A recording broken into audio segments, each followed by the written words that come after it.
mes fonctions, ma qualité de président en exercice de l'Union africaine. À Addis Abeba, mon discours est plaqué comme ça. Dans mon testament, mes chers collègues, évitons de faire des révisions opportunistes des constitutions de nos peuples. Mais comment quelqu'un qui prône la bonne gouvernance constitutionnelle, on m'accuse de cette manière? Ce n'est pas juste. Ce n'est pas juste.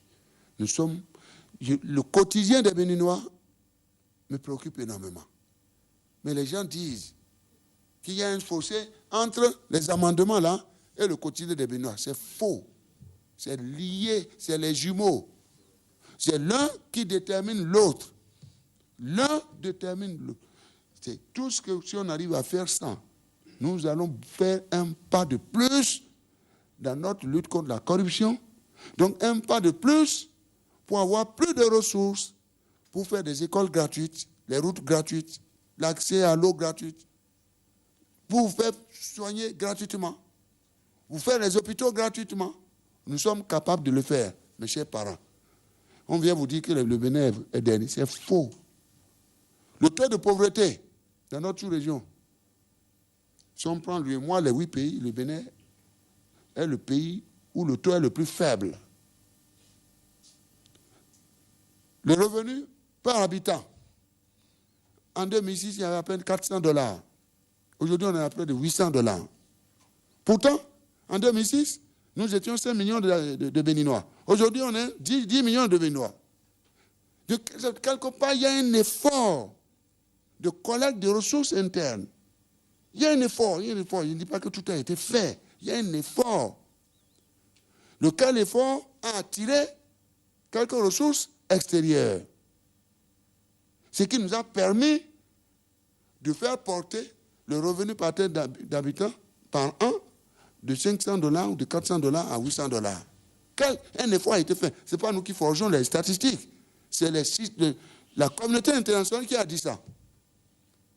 Nous avons reçu ce prix, ce lauréat, grâce à votre travail sur la sécurité alimentaire. En 1990-1992, mes chers parents, 22% de nos populations étaient mal nourries.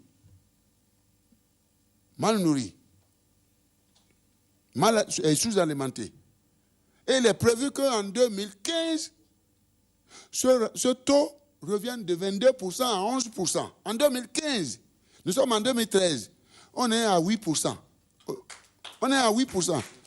C'est-à-dire que par votre travail, le nombre de mal nourris et de sous-alimentés a réduit plus vite qu'on l'a prévu.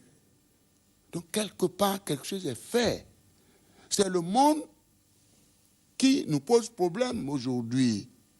Le monde devient difficile. La crise économique et financière secoue tout le monde. Mais chacun doit pouvoir se réorganiser. Et là, c'est clair, je suis ouvert. Nous devons créer et travailler pour ça. Et enfin, dans notre affaire, je ne veux pas beaucoup vous fatiguer. Lorsqu'un pays a 100 francs, je dis bien, lorsqu'un pays a 100 francs, eh bien, sur les 100 francs, la dette ne peut pas dépasser 70 francs. C'est ce que nous avons comme règle d'or dans notre sous-région. Lorsqu'un pays a 100 francs, la dette ne peut pas dépasser 70 francs. Le Bénin aujourd'hui, mon pays, sur 100 francs de revenus, la dette est de 22 francs. C'est le taux le plus faible. C'est le taux le plus faible. Et quand on dit la dette, c'est la dette extérieure plus la dette intérieure. Si on prend la dette extérieure, sur 100 francs de revenus, le taux est de 16 francs. Qu'est-ce que ça veut dire? Ça veut dire que dans la gestion que nous sommes en train de faire, nous ne voulons pas surendetter nos enfants. On ne peut pas transférer un passif lourd à nos enfants de demain. Parce qu'ils n'ont commis aucun crime. C'est à nous de travailler pour qu'ils aient un patrimoine immense avec un passif court, léger. Dans l'UEMOA, le taux de pauvreté est le plus faible au Bénin. À la CEDEAO, le revenu toujours dans la sous-région, le revenu par tête d'habitant dans l'UEMOA, le Bénin vient après la Côte d'Ivoire et le Sénégal. Dans la CEDEAO, toujours le revenu par tête d'habitant, le Bénin vient en 6e position sur 15. Au niveau de l'Afrique, le revenu par tête d'habitant, le Bénin vient en 30e position sur 54. Mais les premiers sont ceux qui vendent le pétrole, l'or, etc., etc. Le Bénin ne vend aucune ressource minière, aucune ressource pétrolière. Mais on vient vous dire que le Bénin est dernier partout parce qu'on croit que vous allez les croire. Tout ça, ce n'est pas vrai. C'est vrai. Nous avons le défi de la sécurité alimentaire. Nous vous aiderons, mes chers parents. Pour ça, le foncier, les élus locaux vont travailler. L'accès à l'eau, la mécanisation, l'accès aux intrants, la réhabilitation de nos pistes rurales, nos routes, l'organisation des marchés locaux, l'organisation des marchés nationaux, l'organisation de la connexion de nos marchés avec les marchés de la sous-région. Nous allons travailler pour qu'on ait la sécurité alimentaire. Pour que le Bénin puisse également contribuer à la réserve alimentaire de la sous-région. 2 et 3, retravailler pour la renaissance agricole pour que notre jeunesse puisse trouver un emploi. La mettre dans de bonnes conditions. Travailler les autres secteurs, bâtiments, l'agro-industrie, la diversification agricole, l'agro-industrie, donc la transformation, les bâtiments, les travaux publics, les services, la logistique, les transports, le tourisme, le commerce, l'artisanat, etc. Nous aurons besoin de mieux gérer encore les fonds publics. C'est pourquoi nous avons souhaité cet amendement. Nous aurons besoin de mettre les conditions, de créer les conditions pour que le secteur privé puisse bien travailler. Avec quoi? Ce que nous appelons la transparence. La transparence. La transparence. L'obligation de résultat, la reddition des comptes. De manière à ce que les intérêts réciproques soient préservés. Donc un secteur vertueux, un secteur privé vertueux, qu'il soit national, qu'il soit international. Nous devons travailler pour obtenir le concours de ce secteur privé dans l'agriculture et dans la mise en place des infrastructures, des autres infrastructures, l'énergie, le réseau routier, le réseau ferroviaire, le réseau portuaire, aéroportuaire, l'eau, l'école, la santé, etc. Donc voilà, mes chers parents, ce que je tenais à vous dire. Merci d'être venus. Je vous le jure, une fois de plus, priez. Nous avons besoin de la foi en Dieu le Père Céleste. Prions, soyons en union de prière pour qu'il y ait la paix dans notre pays. Écoutez, notre régime démocratique a prévu personne ne peut être président en dehors des urnes. Oui ou non? On n'a dit plus jamais ça au coup d'État. Plus jamais ça. Les coups d'État, ça peut être par les armes, comme ça peut être par les rues. Donc oui, parce que quand on donne coup d'État, là, les gens croient que c'est les armes seulement. Lorsqu'on demande à tout le monde de sortir, comme ça se fait ailleurs, je n'ose pas donner les noms de ces pays. C'est les coups d'État qu'on prévoit. La Constitution n'a pas prévu ça.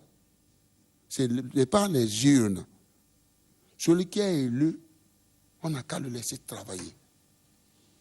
On n'a qu'à le laisser travailler. Et que l'alternance puisse jouer. En 2016, l'alternance va jouer. C'est déjà là. 2 ans, c'est déjà là. Chacun n'a qu'à aller préparer son projet de société. Un parti politique qui veut présenter un candidat n'a qu'à aller préparer son projet de société. Et non, créer des problèmes. Qu'il y a malaise, qu'il y a ceci, il y a cela. Mais laissez, puisqu'on a l'obligation de résultat et de reddition des comptes. Le peuple est là pour apprécier. Donc l'alternance ne se prépare pas par la violence, par les injures, le non-respect des institutions. Ce n'est pas le projet de société.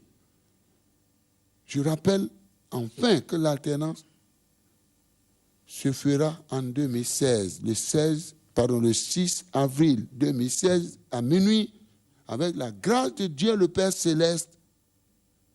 Les élections transparentes auront lieu sans Yaïboni. L'alternance jouera et je demande pardon à toutes les formations politiques d'aller préparer leur projet de société pour que la nation se porte mieux. Mais aujourd'hui, je suis toujours ouvert pour qu'on échange, mais pas dans les injures. Je suis ouvert. On l'a fait, la RB est venue. Je suis toujours ouvert. Celui qui veut venir, peut venir. Peut venir, je vous jure.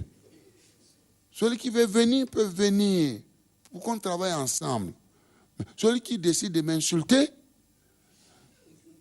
je demande à Dieu Tout-Puissant de le bénir. Voilà. Donc voilà, mes chers amis.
Ok, merci beaucoup. Donc, à très bientôt. Et d'abord, Maona Pomi. Et d'abord.